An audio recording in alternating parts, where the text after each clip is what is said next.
এখানে হচ্ছে আপনার যে লগইন ছাড়াও আপনার ভিডিও দেখার সুযোগ রয়েছে। আসসালামু আলাইকুম বন্ধুগণ, আজকে আপনাদেরকে পরিচয় করে দিব একটা নিরাপদ ভিডিও ডাউনলোডিং অ্যাপের সঙ্গে। অ্যাপটি ডাউনলোড করার জন্য প্রথমে আপনাকে প্লে স্টোরে ঢুকতে হবে। তারপর হচ্ছে সার্চ বারে যাবেন। সার্চ বারে গিয়ে আপনার লিখতে হবে, আমি যেমন যে অলরেডি লিখে রেখেছি, এই যে ভিডিও সেভার হাব এইচডি প্লেয়ার। আমি এখানে ক্লিক করলাম। এই যে দেখেন অ্যাপটি এখানে আছে, আমি অলরেডি ডাউনলোড করে নিয়েছি। তারপরে দেখাচ্ছি। এই অ্যাপটি কিন্তু মূলত হচ্ছে আপনার, আমি প্রায় দেখি যে আপনার দুই রকমের লগো আসে আর কি। ঠিক আছে, একটা হচ্ছে এমন লগো আর একটা হচ্ছে আপনার একটু পেস্ট কালারের লগো আর কি। যাই হোক, অ্যাপটি চেনার জন্য আপনাকে সবসময় খেয়াল রাখতে হবে যে মেডিকেয়ার ইন্টারন্যাশনাল, এটা সম্ভবত ডেভেলপারের নাম মেডিকেয়ার ইন্টারন্যাশনাল। দেখলে আপনি সঠিক অ্যাপটি ডাউনলোড করতে পারবেন।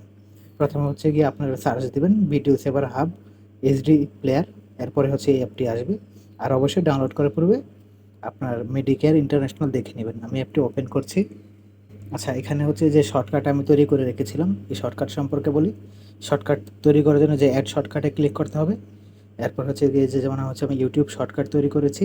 এখান থেকে কিন্তু ইউটিউব থেকে ভিডিও ডাউনলোড করা যায় না, তবে হচ্ছে ইউটিউব থেকে, এখানে হচ্ছে আপনি ইউটিউব থেকে যদি কোনো ভিডিও দেখেন সেক্ষেত্রে হচ্ছে এই ভিডিওতে কোনো বিজ্ঞাপন আসবে না আর কি।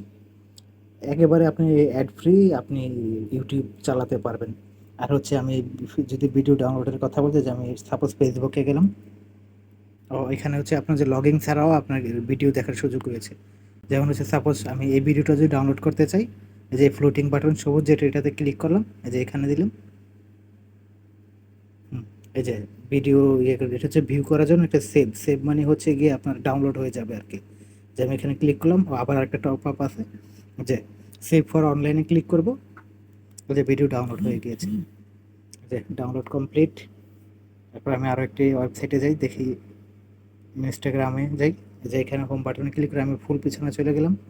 আবার চলে গেলাম ইনস্টাগ্রামে, ইনস্টাগ্রাম দেখি, যে ইনস্টাগ্রামে চলে আসলাম, যে ইনস্টাগ্রাম রিল ভিডিওতে চলে গেলাম।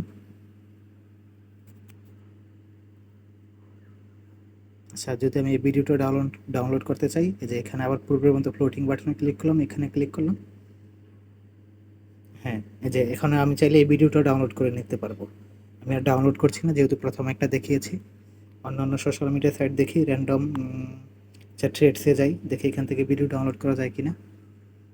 এখানে ভিডিও আছে কিনা তা তো জানি না। এরপরও দেখছি, আমি একটু সময় দেন, এখানে ভিডিও দেখা যায় কিনা। এই জায়গায় ভিডিও পাওয়া গেছে, এখানে ক্লিক করলাম। হ্যাঁ, এটাও ডাউনলোড করা যাবে, যেহেতু থাম্বনেল দেখাচ্ছে ট্রেড। আচ্ছা, আমি ডাউনলোড করিয়ে দিচ্ছি এটাও, যেটা ডাউনলোড করলাম। Download complete. কত দ্রুত ডাউনলোড হচ্ছে। তারপরে অ্যাপের অন্যান্য ফাংশন দেখি, এখানে সেটিংয়ে গেলাম। আচ্ছা, এখানে গ্যালারি, হোয়াটসঅ্যাপ স্ট্যাটাস, আচ্ছা হোয়াটসঅ্যাপ স্ট্যাটাসে ডাউনলোড করা যাবে এখান থেকে, কত ফাংশন দিয়েছে। তারপর গ্যালারিতে গেলাম। গ্যালারিতে যাওয়ার পরে যে যে ভিডিওটা যে থ্রেড থেকে ডাউনলোড করছি এটা, ওইটা তো খুব ভালো ভিডিও প্লেয়ার দিছে, একদম ফুল স্ক্রিন ভিডিও হচ্ছে। এরপর এখানে অন্য ফাংশন দেওয়া রয়েছে, ভালোই। ব্যাক করলাম। এখানে যে আচ্ছা গ্যালারি সিস্টেম রয়েছে, আপনার সিস্টেম রয়েছে। এখানে গেলাম, দেখি কোন একটা গান প্লে করে। আচ্ছা, গানও সুন্দর প্লে হচ্ছে, মানে হচ্ছে আপনার ফোনের মধ্যে যত এই অডিও ভিডিও আছে সব এখানে চলে আসবে, আপনি এখান থেকে সরাসরি ডাউনলোড করতে পারবেন, প্লাস হচ্ছে আপনি যে প্লেও করতে পারবেন। এরপরে যে হচ্ছে আপনার ফটোসে আর গেলাম না, কারণ আমার ফোনের মধ্যে হচ্ছে আমার ব্যক্তিগত অনেক ছবি রয়েছে, তাই আমি এটাতে আর গেলাম না। এই হচ্ছে অ্যাপের মূল ফাংশন। মোট কথা হচ্ছে এই অ্যাপ থেকে ভিডিও ডাউনলোড করার জন্য আপনার কোনো ইয়েতে যেতে হবে না আর কি। এই লিঙ্ক কপি করার কোনো ঝামেলা নেই, কোনো কিছু নেই, সরাসরি আপনি ব্রাউজ করতে পারবেন, ভিডিও ডাউনলোড করতে পারবেন। তবে আমি আবারও বলছি, সবচাইতে বেশি মজা হচ্ছে এখান থেকে ইউটিউব চালিয়ে, যদিও ভিডিও ডাউনলোডের ফাংশনটি এখানে নেই। তবে হচ্ছে আপনার যে বিজ্ঞাপন আসে না, কারণ বিজ্ঞাপনটা খুবই পেইনফুল। এই বিজ্ঞাপনটা যেহেতু এখানে নেই, আপনি মানে কি বলবো যে খুব ভালোভাবে ভিডিও দেখতে পারবেন, আর ভিডিও কোয়ালিটিও বেশ অনেক ভালো। যাই হোক, এই